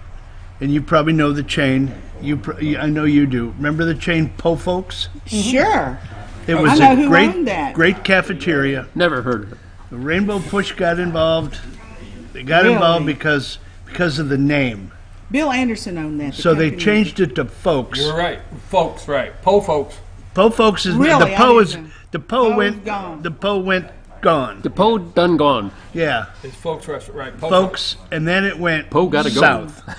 Yeah. It was never the same after they got involved, and that's a perfect example You know, of what you because just because the thing is said. in the South, and we leave it alone, but in the South years ago, those communities, there was big communities that everybody was poor, okay, but what they were not poor when it come to the food. They knew how to grow Yeah, their mother food, grew, they and, grew all. and it didn't matter how poor you were. Man, you could put food on that food on the table was some good food, right? need to be looking And we at had that. just nothing but poor folks, and boy, they'd be beans and that's what the restaurant was like, kind of modeled after. Is, heck, we was all poor, but we did eat well. Yeah, I guess. Yeah, am I right? Yeah. You know, the big word for me is hypocrisy. I mean, it just covers. It's just hovering over our whole nation.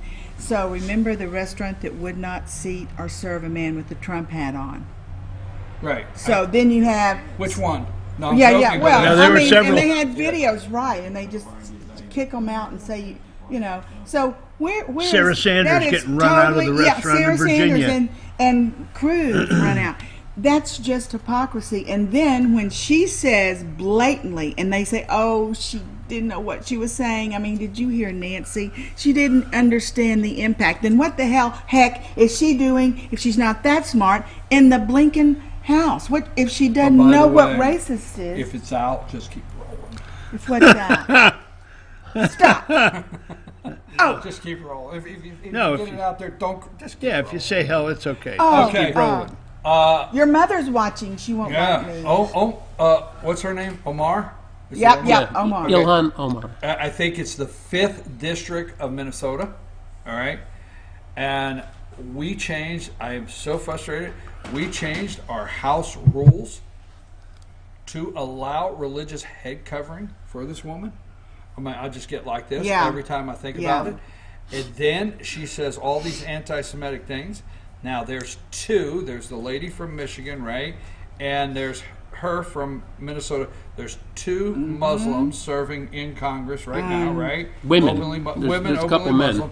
Couple men. And I predict, I'm going to say 10, could be 15 years. I predict within 10 years we will have openly 15, could be plus, Muslims No doubt. in Congress. And if people are going to say, Then to me, we're down what's there. wrong with that? I do not believe. It's my personal thing. You have yours. I'm not going to argue with you. I do not believe the founding fathers wrote in freedom of religion to include Muslim. I do not believe they did. I do not believe they wrote freedom of religion for every daggone religion you want. Religion of cats, religion of this, religion of that. I do not believe it. I believe they gave us the freedom to worship without a government religion. Period. But you can That's study. me. That's you me. can study Muslim That's just religion me. in schools, and Yeah. we can't study Christians anymore. I mean, it's But not. that's just me. If It's you gotta think I'm be wrong, equal. you think I'm wrong. I do not think that they put that umbrella over every single thing that we have today. I think it was. Can I go that's back my- to Jane's hypocrisy statement for a minute? Yeah. The most unbelievable thing I saw on Twitter yesterday was sent by a woman, and she was so right on. When you advocate for killing babies after their birth, and then you have ash on your forehead for Ash Wednesday, unbelievable. Nancy Pelosi standing up after having gone to church on Ash Wednesday, getting the sign of the Give cross. me of my sins, whatever. And she you talk about hypocrisy. Beyond. That just There's some places I don't. There's some places I don't like to go on the show and just listen to me because the anger that comes up within me is not fair, and I got to always keep my focus. Fair and balanced. Because I'm going to tell you, you're 100% right.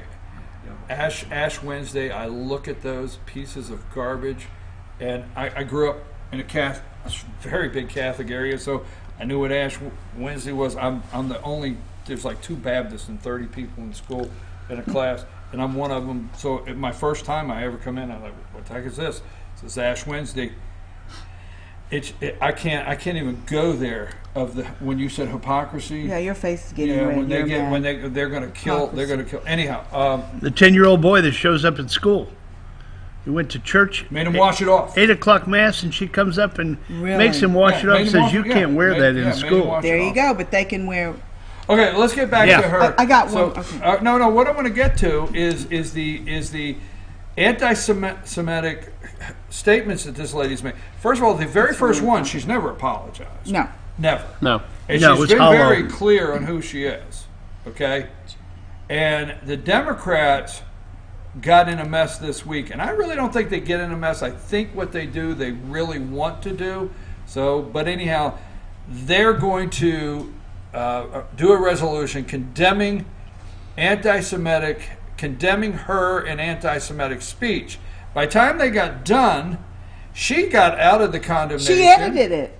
She got out of it, and now the resolution, it condemns anti-Semitic, anti-white supremacy, white supremacy, all right, white supremacy, anti-Muslim. She got 100% her way. She won. And, you understand what I'm saying? And she wasn't even mentioned by name. Yeah. No, and to make you even, last night I was cooking dinner and I had to stop and get angry because they were discussing. Let me think what I was doing when I had to stop it. What were you doing when you had to stop and get angry? Well, that's Go what for I it. was doing. I love it. So they were saying they watered down this bill. She said all these. Resolution, yeah. Yeah, the resolution, sorry. And then she said all these. This was a Democrat talking. Like on Fox, we have both sides. So he touches on it and then he says, and this is what the Republicans can learn. He puts it right back on the Republicans like they need to learn from this, not what they didn't learn from this. It was I think that's a prevalent view of the left. They think Republicans need sensitivity training and all this stuff. Gosh, I That's just crazy. turned those Brussels sprouts off and stomped around the kitchen. Thank God, no Brussels sprouts. Yeah, right. Were they roasted or boiled? Roasted. Yeah, that girl. Sorry, I'm doing the visual stomp. I'm visualizing the stomping around the kitchen. All right. Hell with those Brussels sprouts. They can wait. I'm going to stomp around the kitchen. Little olive oil, salt, pepper. Okay. Wait. Fox is not going to get a debate. Oh. Yeah, Talk Mike about Wallace is hopping censorship. mad. The liberal. Yeah, I mean they got backhanded. They definitely Trump did. said, "I think I'll do the same thing when it comes to that." I painted the whole picture of it. The chair of the DNC, excuse me for interrupting. Perez, go for it. Perez was on Sunday morning. The 24th of February. And he got asked directly. By the way, are we going to get a debate?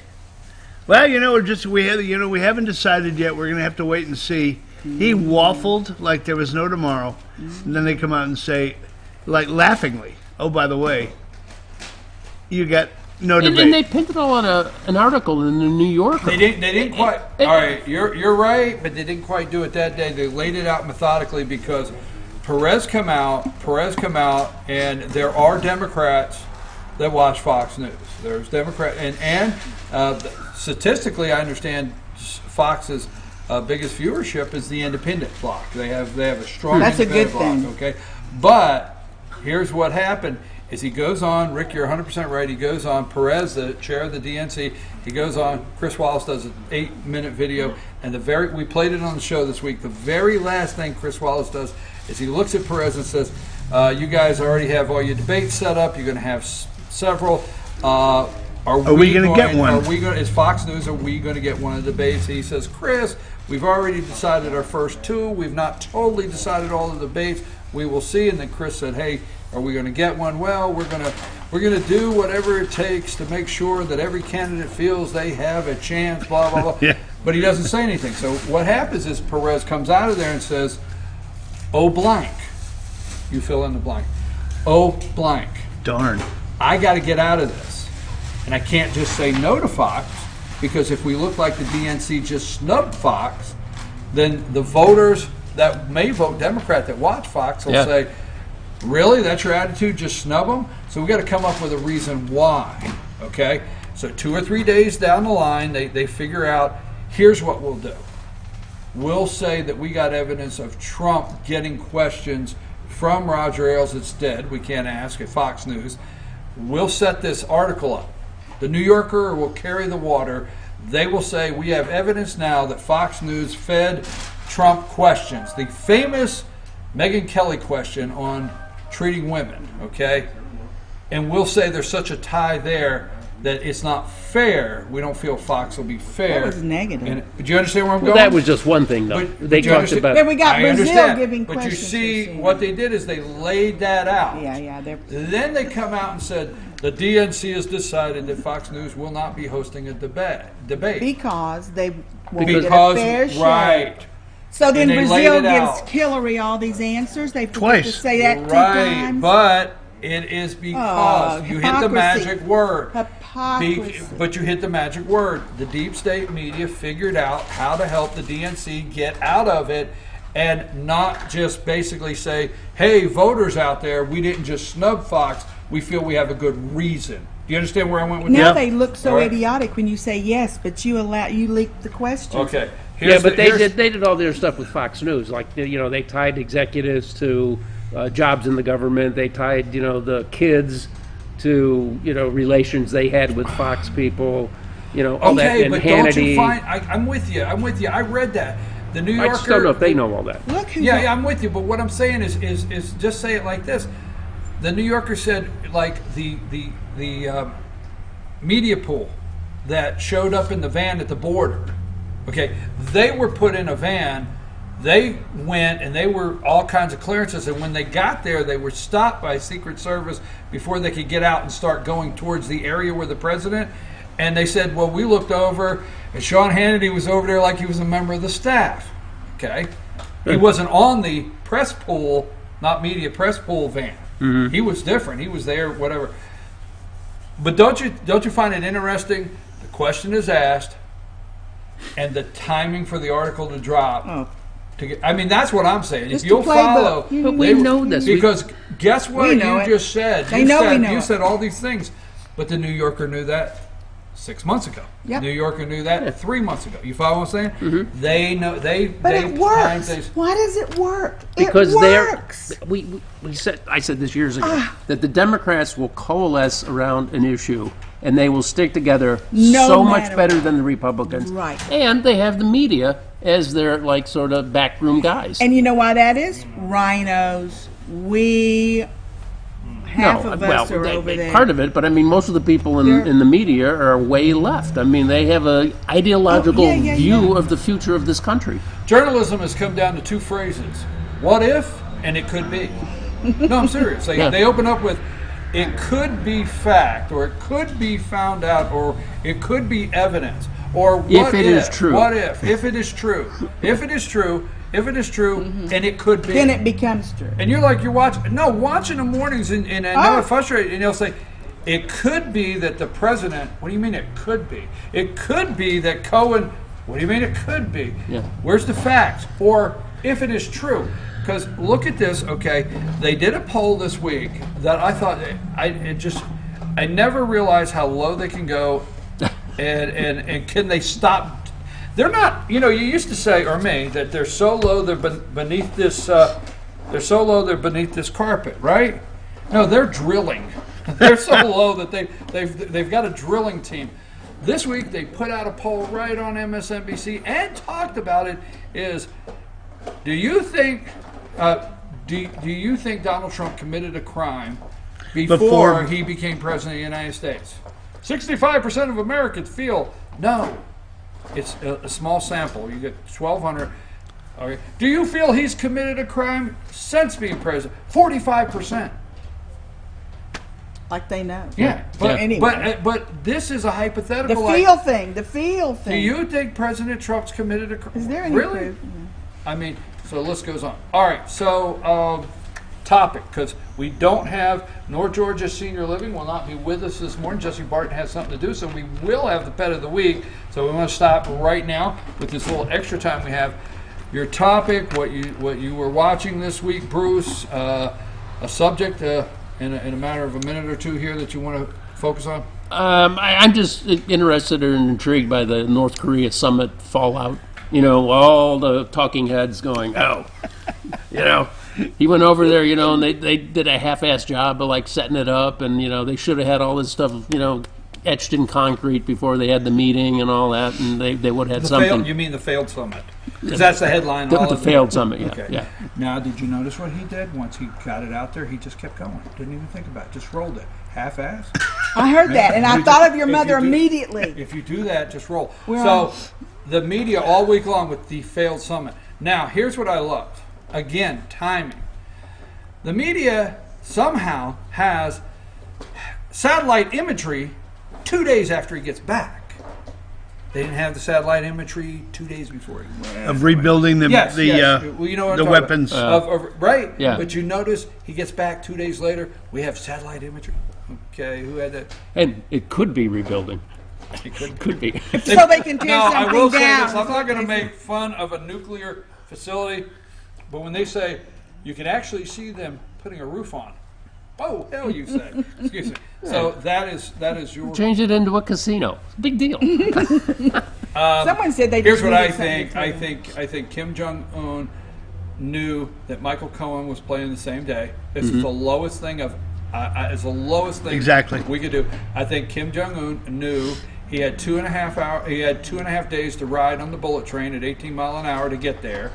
He had all of the information from China, and I think he walked in thinking Donald Trump had to have a win, and Donald Trump was down and had to have a win, and he would get some sanctions out of it. And guess who caused that? Trump is 100% right. Brilliant. The Democrats caused that. Okay. But as That- well, I think I'm the glad he other didn't the other player in there was like every time Kim Jong Un would leave and go up to his room, he'd be on the phone with Xi Jinping, talking about I agree with the that. China I agree with role. that. But and they I think he actually thought with China involved, Trump needs a win. I think China same thing. Right. Trump same thing. needs a win. And so let's go for the sanctions so Trump could go back home and say he got a win. Yeah. But instead he got up and he came home, and I can't discuss this without Gorbachev. And Gorbachev, and in the Reagan diary, it's in there, he talks about the summit with Gorbachev and at Reykjavik. Okay? Iceland. And Gorbachev would not do what Reagan wanted, and Reagan looked over at the person next to him and said, "What time? If we leave now, can we be home in time for supper?" And the person said, "Yes, sir, Mr. President." And he said, "Let's go home." Those for were supper. his exact words. Yeah, let's go home for supper. I swear to God. So I always loved that. Ciao, baby. He got up and he said, Gotta go. Love it. "Burgers and fries at the White House at 6." Anyhow, so okay, Rick, you. I got one that's not been getting much press lately, but I think. Has anybody noticed? I'm sure you have. This is rhetorical. Anytime a Democrat loses an election, it's never because they were just an absolute crappy candidate that stood for nothing. Or bad campaigner. A bad campaign, whatever. It's always, I lost because of voter suppression. Yeah. Or I lost because of a Secretary of State that was running against me, took all of these people off the voter rolls. Right. They Now- don't just lose. They don't just lose. Mike Dukakis is saying now, "Man, you mean I could have used that?" Right. Hillary. I had God. Russian involvement. The Russians torpedoed my campaign. 80,000 people in Kemp Wisconsin. is now being summoned to Washington. Yes. Who's being summoned? Our governor. Kemp. Oh, To sit in front of Elijah. I know. nice, be nice. I see what my private. When Be you nice. go Ash Wednesday. All right, go ahead. Serenity now. I said, Elijah Cummings sitting in front of those doofuses, the Oversight Committee, and having to answer questions as to why there was a loss by the Democrat. And how are you going to answer for voter this? suppression. Voter purges. suppression. Purging voters. Purging voters from the rolls. two other states as well. Kansas, North Carolina. They're all going to be on the red carpet. You lost because On you the lost. carpet. You lost because you went to that state and you said, we're going to go to Iowa, and we're going to go here, and we're going to go here. Woo! Howard Dean. Howard Got Dean. it. Howard Dean was Rick. That's why you lost. Right, Rick? Sorry. And Sorry for that at home. now they're Too talking close about to the mic Stacey for that. Abrams being a potential candidate for president. All right, stop. Give me stop. a She's break. gonna chill. It's Jane's time. Jane, but when we get to you. You say I have 30 seconds to say what you're Well, trying to say? yes, but there's two things. We don't want you to use Brussels sprouts in your final comment, kitchen, angry, and stomping around. Outside of that, say anything you want. right. Rabbit hole? No. Yeah. I want everyone to consider this. I don't know the answer, but consider this dilemma. Why is it that if you want to adopt a child, it takes years, it takes a lot of money, 10,000, 12,000, 50,000. People have to go out of our country to adopt a child. Some want to, but some have to. Why is that the case? It's and easy. then you can kill a baby when it's born, and people want to adopt children so much. There's money involved in adopting. They say you're not good enough to have this child, a family that may not be wealthy, so they don't get to adopt. But they're killing babies. So why is that conundrum there? And they don't merge it. And there's sinister things going on. Why not? Think about it. Because Why- every state's got a Department of child. You got to change that. I mean, they've let the government get too much and then they involved take in them it. to child. What is it? Defects? Yeah, defects in lands. What happens there? Every state's got a defect. I know. But the thing is, why does it cost money? Why does it take 5 years? Why do you have to give? And then they're killing babies. So that's just a dilemma. I And think we it's need an to fix it. I think it's an outshoot of the caring, compassionate, American people, that they wanted some protections in there for kids that came out of broken marriages, understand foster homes, whatever it is, that part. and make sure that they would get placed with a new one. But there's too much government there. I You mean, it's know, all the sociology and majors. a lot of what you're saying is we've gotten to where, and we shouldn't do this. We shouldn't question ourselves, because a lot of what you're saying is just pure common sense. Pure common sense, and it's so many Everything she issues. said was common sense. So many of the issues is just pure common sense. Because I will tell you this: do you notice, whether it's Joe Scarborough and Minka, and whether it's Allison Camerata in the morning on CNN, or whoever it may be, Jake Tapper, the list goes on.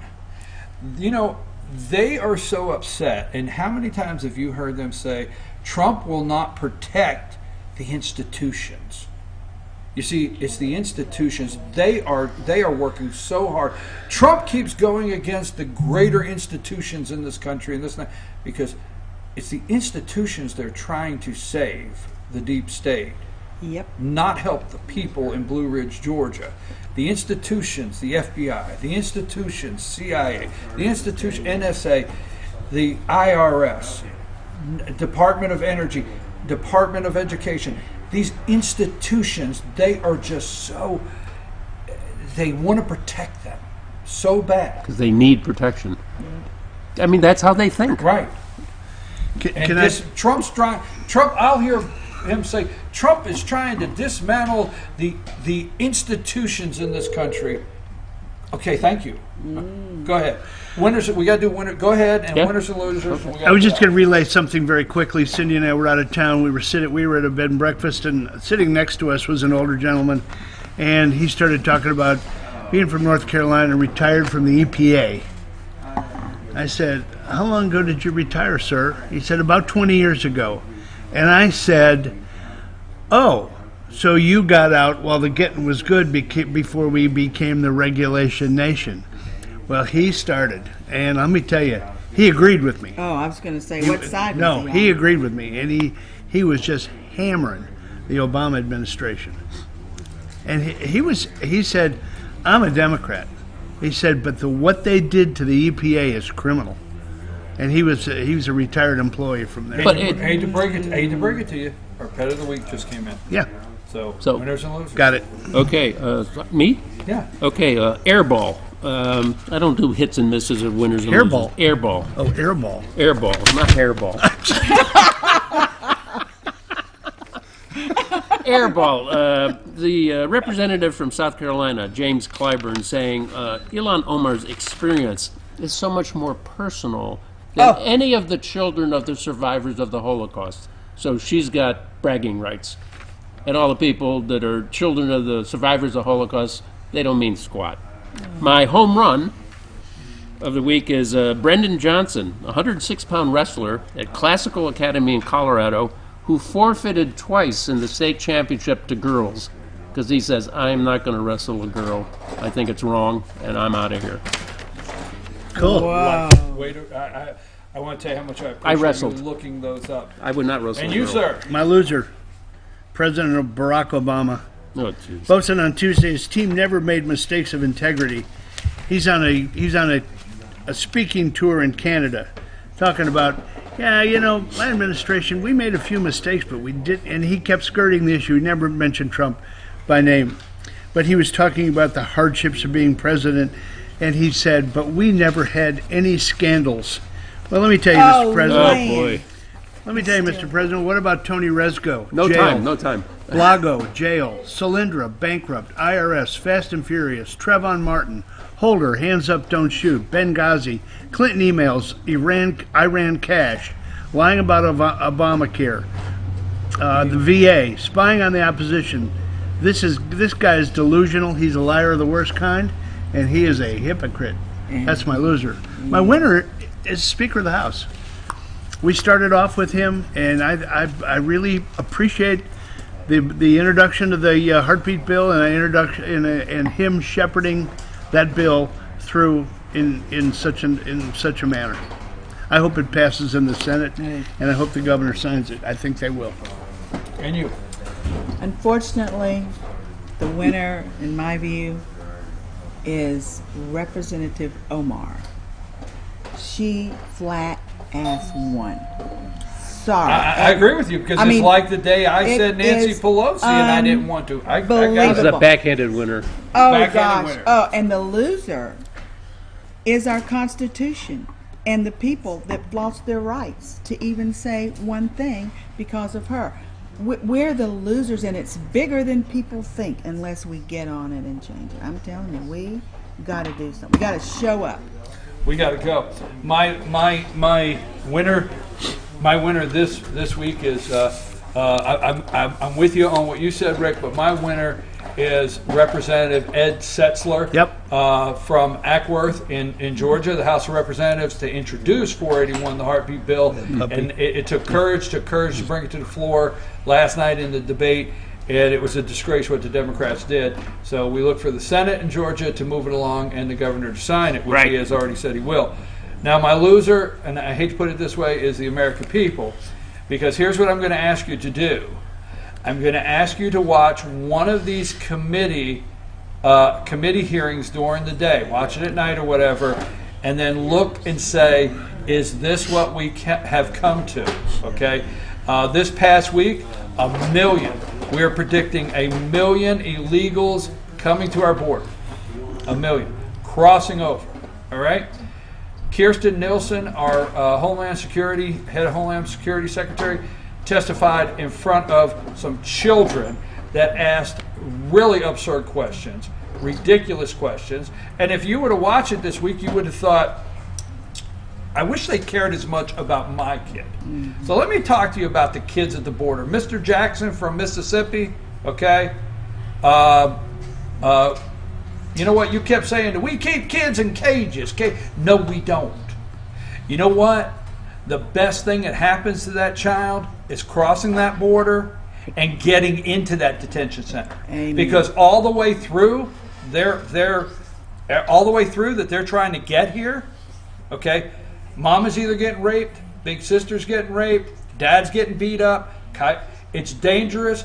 They're watching somebody get killed from a drug cartel, and they make that travel, and they're little tiny children. And the first time they're really able to sleep, whether it be on a blanket on a concrete floor in the detention centers, when they hit the United States of America, they're then safe, fed, watched over, and it's the first time they're able to really relax and know they're not under an attack during this journey. 3 and 4 year olds. But instead, we had somebody talking about cages, not how great it was that those kids are in those centers.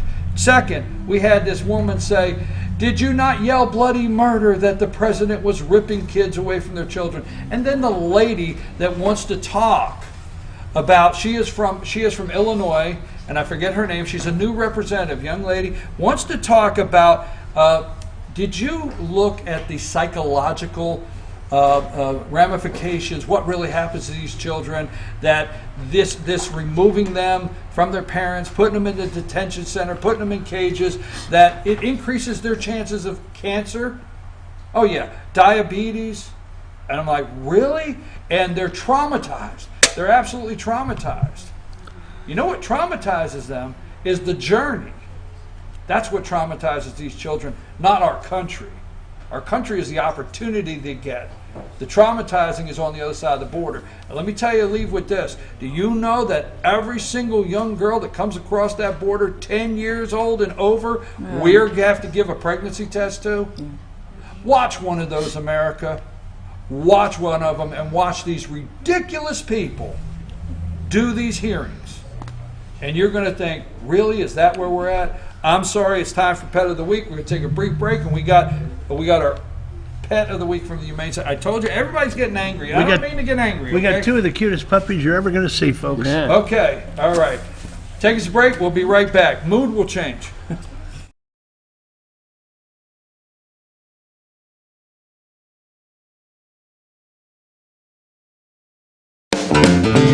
Ace is your healthful place for paint and home goods, tools, outdoor living, and lawn equipment. But did you know Ace Hardware of Blue Ridge is a little bit more? We have hunting rifles and accessories for your next hunting trip. We have Amish furniture imported directly from Ohio. And we have Ace Custom Woodworks for all your custom wood project needs, from cabinets to artwork. Ace Hardware of Blue Ridge. We have your new house in stock. Hi, I'm Rhonda the Mattress Lady, and this is my husband Gary, owners of Mattress Overstocked in LJ next to Walmart. And we want to earn your business. From the time you walk in our door to the time we deliver your new mattress to your door, you will see the difference. Our selection and prices are the best. Repairs and designs are done. In 1997, Nicholson Tire Center became what it is today, holding the same values of faith, family, and great customer service. 2 locations to serve you, and the Blue Ridge location is currently expanding to offer fast service and the largest U-Haul provider in Georgia. Nicholson Tire Center, Blue Ridge, and Mineral Bluff.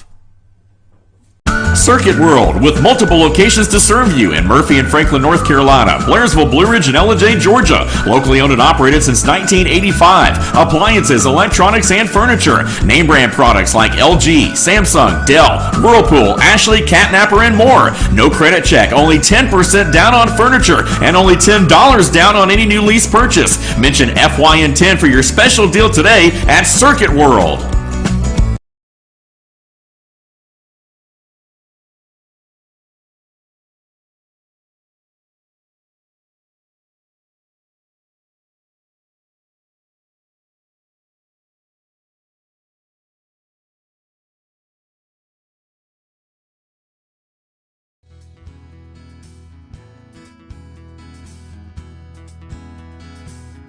Hello, my name is Chad Watkins. I'm the manager at Larry's Body Shop.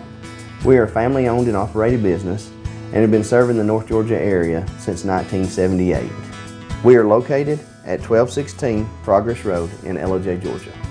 Our shop specializes in collision repair, and we work with all major insurance companies. Larry's Body Shop is ICAR Gold, the highest role of training recognized by the collision repair industry. It is estimated that only 10% of collision shops meet these standards. Our shop consists of state-of-the-art equipment such as laser measurement system, down-drive spray booth, spot and MIG welding equipment. All of our paints are mixed on-site so that we can guarantee your paint to match every time. I know that having an accident can be a stressful event. We take pride in making sure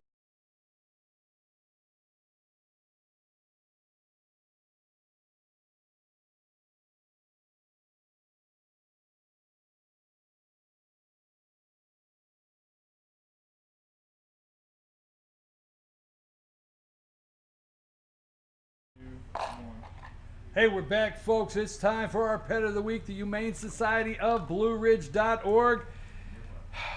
Look at these two beautiful. Hey, what's with you? Hey, who is the puppy in your neighborhood? What are you doing? What are you doing? What are you doing? These little girls are about 9 weeks old. This is Reba and this is Miley. It's hard to tell. Miley, actually, when they're playing, she's the rougher one of the two.